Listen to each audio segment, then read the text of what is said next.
இருக்கிற பத்திரிகை நண்பர்களே, அண்ணன்மார்களே, என்னோடு பயணிக்கும் கருத்தில் தலையாட்டிட்டே இருக்காங்க. கேட்கிறேன் என்னதாண்ட நான் பேச ஆரம்பிச்சுக்கேன் வந்துட்டானா அப்படின்ற மாதிரியே நான் இன்னும் பார்த்தோன்னே வந்துட்டானா. நான் நம்ம அடிக்கடி இந்த மாதிரி சந்திக்கிறதுக்கு வாய்ப்பு வழங்கி கொண்டிருக்கும் இந்த விழாக்களுக்கு எனக்கு மனமார்ந்த நன்றி.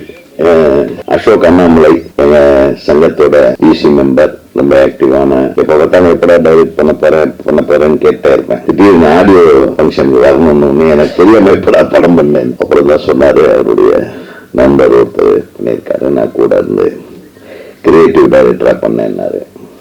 நிறைய கிரியேட்டிவா பண்ணியிருக்காங்க. உண்மையுமே ஒரு படத்தோட பாடலை பார்க்கிற ஒரு முழு நிறைவு இந்த பாடல்ல இருந்தது என்பதில் எல்லளவும் சந்தேகம் இல்லை.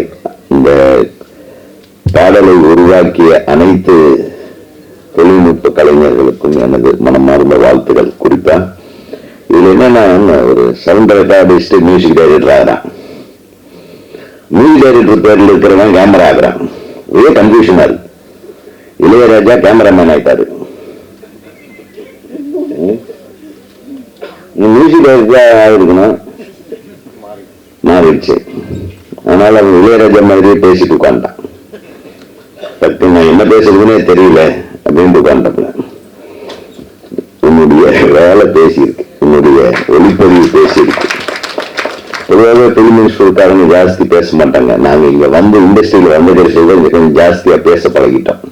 நம்ம தினேஷ் சொன்ன மாதிரி ஆடத்தான் தெரியும், ஆட வைக்கத்தான் தெரியும் நினைச்சிட்டு இருந்தான். அப்புறம் தான் பேசி ஆடவும் தெரியும், ஆட வைக்கவும் தெரியும், பேசவும் தெரியும்.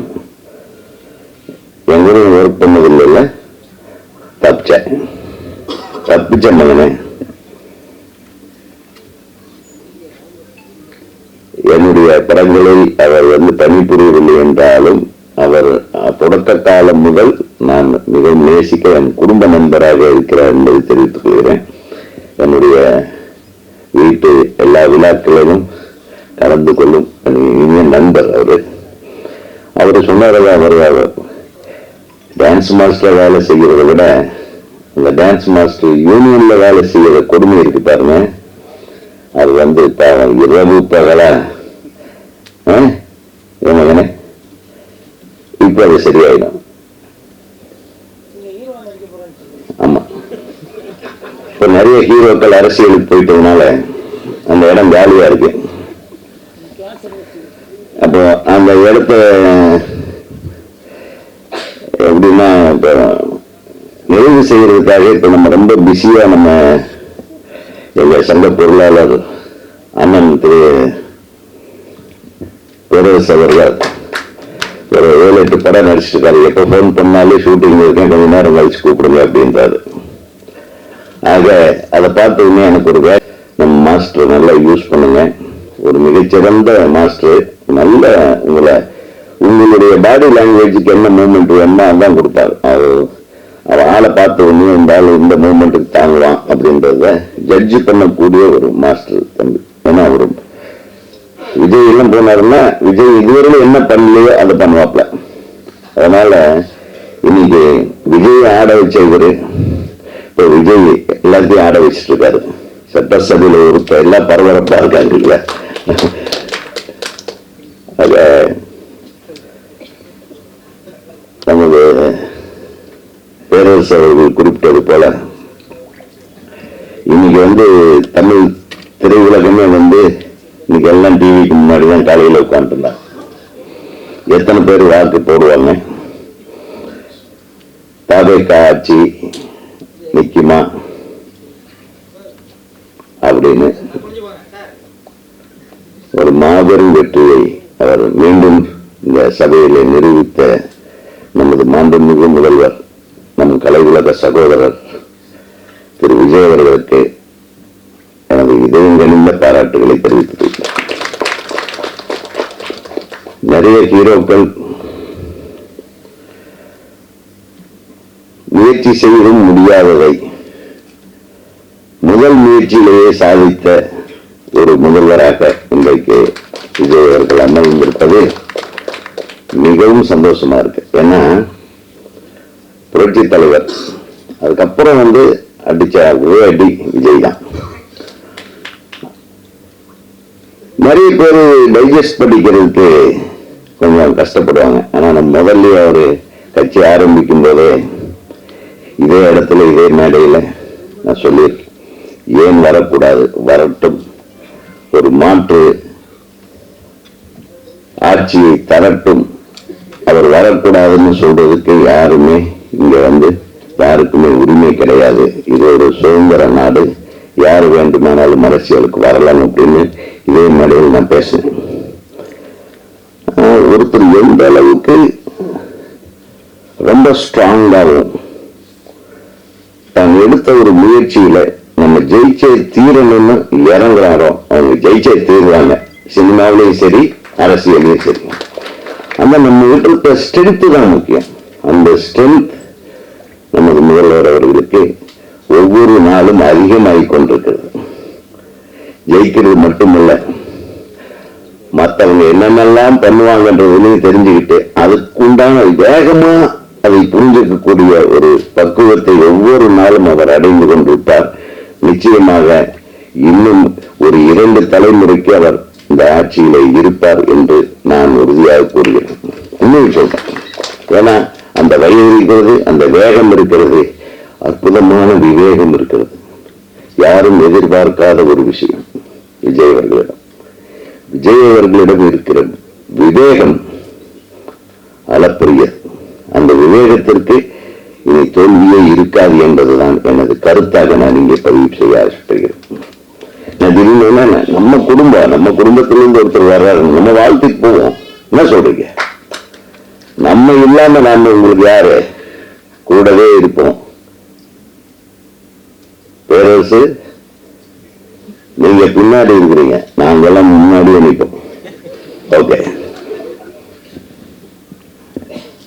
நான் பேரரசு கிட்ட சொன்னேன், நீங்க முதல்ல போய் கட்சியில சேர்ந்திருக்கலாமே, மிஸ் பண்ணிட்டாரு.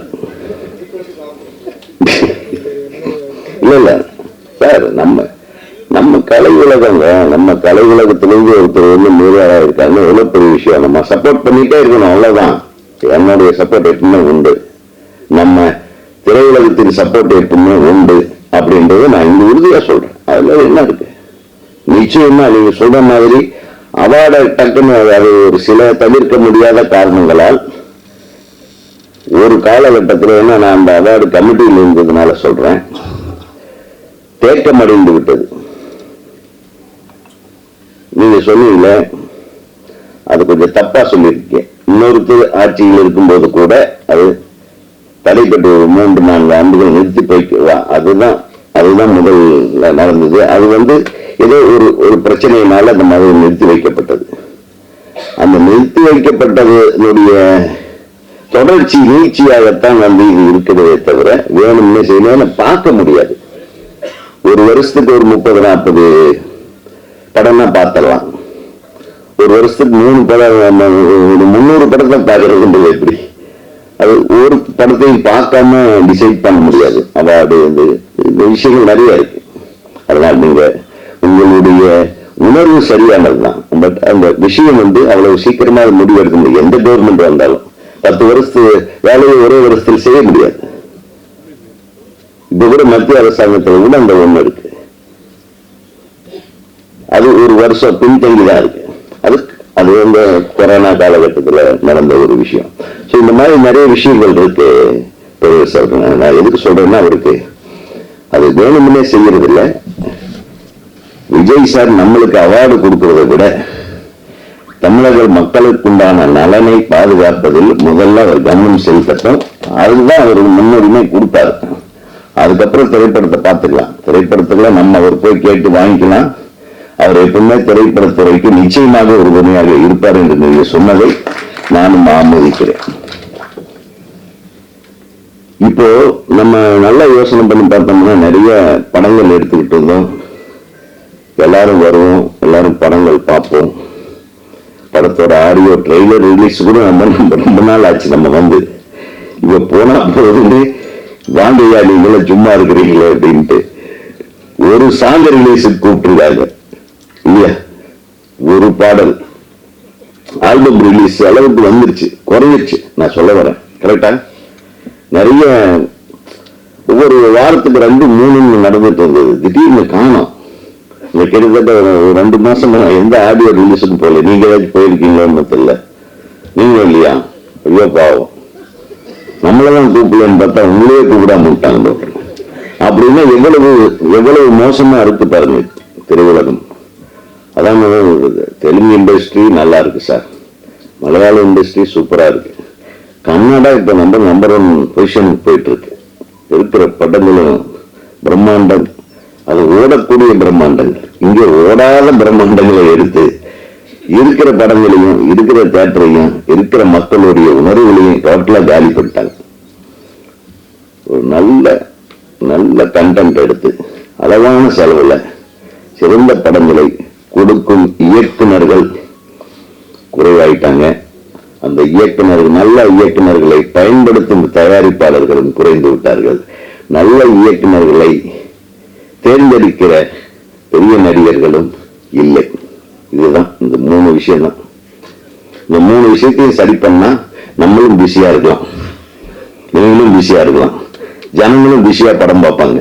தியேட்டர் எல்லாம் அருமையா இருக்கு, தியேட்டர்ல எல்லாமே விற்கிறாங்க, எல்லாமே சாப்பிடலாம், காசு கூட செலவு பண்ணி சாப்பிட ரெடியா இருக்காங்க.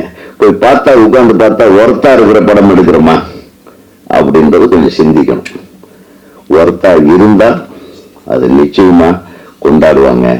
அந்த மாதிரி கொண்டாடி கொண்டிருக்கிறார்கள் ஆந்திராவிலும் கர்நாடகத்திலும் கேரளாவிலும்.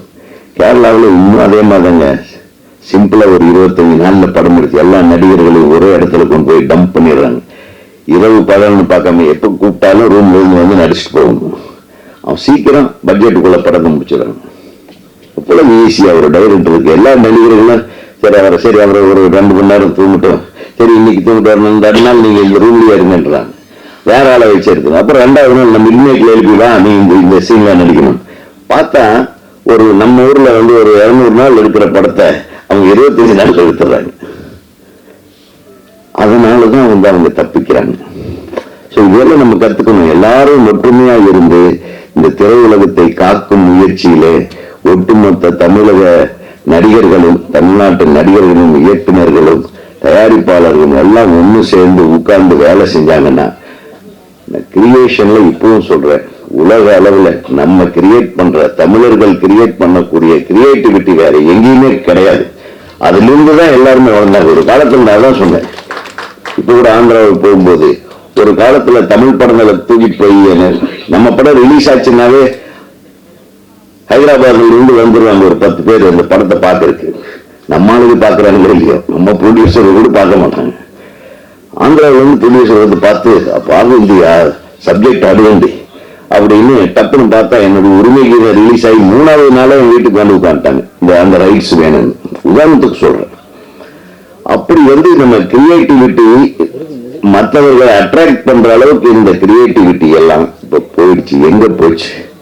கிரியேட் பண்ண முடியல. ஏன்னா ஒரு பெரிய நடிகர் வர்றாரு, அவருக்கு தகுந்த மாதிரி தான் கதை கேட்கிறாரு. நான் ஒரு நல்ல கதை வச்சிருக்கேன்னா அது கேட்கவே மாட்டாங்க. ஆக இது மாற வேண்டும். இது மாறினால் நம் தமிழ் திரையுலகத்தினுடைய எழுச்சி மீண்டும் வரும்.